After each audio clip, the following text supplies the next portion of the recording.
हाय दोस्तों, मेरा नाम है आकाश और आज हम बात करने वाले अंबर एंटरप्राइजेस के टेक्निकल और फंडामेंटल एनालिसिस के बारे में। तो चलिए शुरू करते हैं। लेकिन वीडियो में जाने से पहले अगर आप हमारे इस चैनल में नए तो कृपया करके इसे लाइक, सब्सक्राइब एंड शेयर कर लें। अंबर एंटरप्राइजेस की अगर हम बात करें तो ये एक प्रकार से दिग्गज कंपनी है ईएमएस सेक्टर की, जहां पर कि इनका जो लीडरशिप प्रेजेंस है एसी सेक्टर में, यानी कि एक प्रकार से ये हो जाता है कंज्यूमर ड्यूरेबल का सेक्टर, जहां पर कि एक जो है एक प्रकार से रूम एसी के साथ साथ ये जो है कमर्शियल एसी में भी काम करते हैं।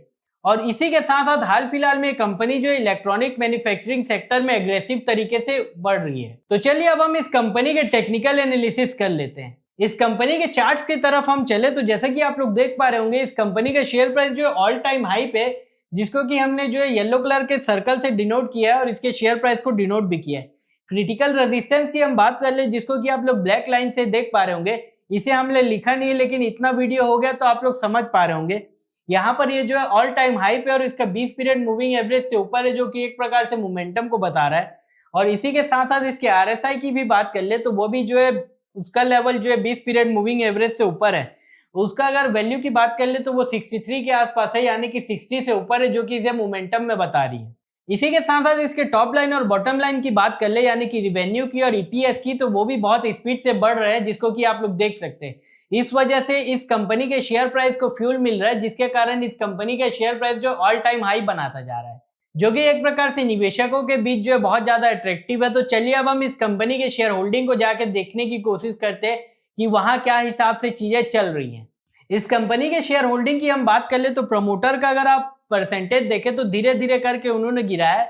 लगभग 1% या 1.5% के आसपास इन्होंने अपना क्वांटिटी को ऑफलोड किया है, जो कि एक प्रकार से ज्यादा चेंजेस नहीं है। लेकिन उसी जगह अगर हम पब्लिक की बात कर ले तो यही ऑफलोड क्वांटिटी पब्लिक के पास आई है, तो वहां पर जो है क्वांटिटी थोड़ी बड़ी है। ऐसा इसलिए भी होता है क्योंकि कंपनी जो है ग्रोथ करने के लिए पैसा रेज करती है, इस वजह से डाइल्यूशन करना पड़ता है, जिस वजह से प्रमोटर का क्वांटिटी भी जो है धीरे धीरे घट पाता है।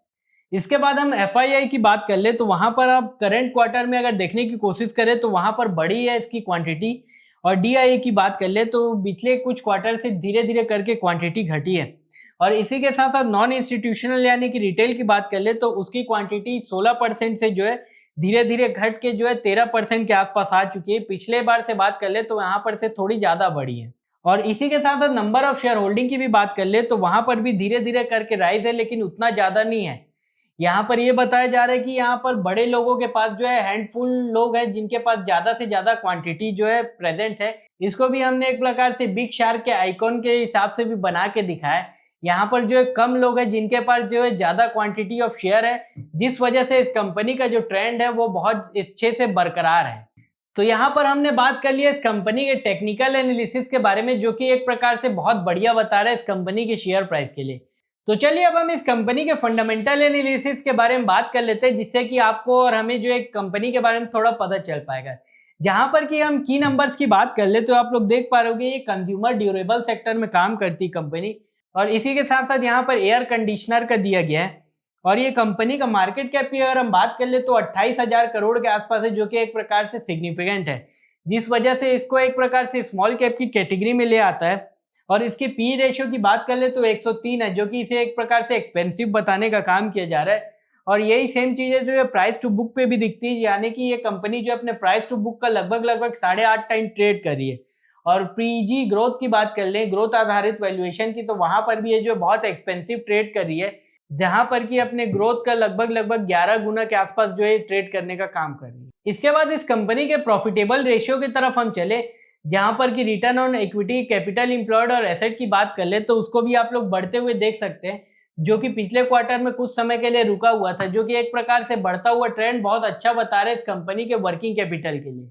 फिर हम इसके क्वार्टरली डेटा को देखने की कोशिश करें तो आप लोग देख सकते हैं टोटल रिवेन्यू जो है कंटिन्यूअस इंक्रीज होता जा रहा है। और उसी के साथ साथ इसके ऑपरेटिंग प्रॉफिट की बात कर ले वो भी बढ़ रहा है। और इसके मार्जिन की बात कर ले पीछे कुछ समय से तो लगभग 6 से 7% के आसपास है। और जैसे कि हमने इस कंपनी के वीडियो में बताया, जहां पर कि हमने इस कंपनी के बारे में बात किया, तो ये कंपनी अपने आप को ओडीएम और ओईएम के तरफ प्लेस करी, जिस वजह से रिसर्च एंड डेवलपमेंट ये कंपनी ज्यादा करी। तो आने वाले समय में इस कंपनी के मार्जिन को भी हम बढ़ते हुए देख सकते हैं। और इसके जो ऑपरेटिंग प्रॉफिट को आप बढ़ते हुए देख पा रहे होंगे, उस वजह से इस कंपनी के जो नेट प्रॉफिट है यानी कि प्रॉफिट आफ्टर टैक्स और बिफोर टैक्स वो भी बढ़ा है, और यही एक वजह है जिस वजह से जो है ईपीएस बढ़ता जा रहा है। और यही एक ईपीएस है बढ़ता हुआ जिसको कि इस कंपनी का शेयर प्राइस जो है चेस करने की कोशिश कर रहा है, जिस वजह से इस कंपनी का शेयर प्राइस जो है लगातार बढ़ते ही जा रहा है। तो ये था इस पर्टिकुलर कंपनी के टेक्निकल और फंडामेंटल एनालिसिस के बारे में, जो कि एक प्रकार से बहुत ज्यादा अट्रैक्टिव लग रहा है। इस कंपनी का ग्रोथ जो है बहुत स्पीड से होता जा रहा है।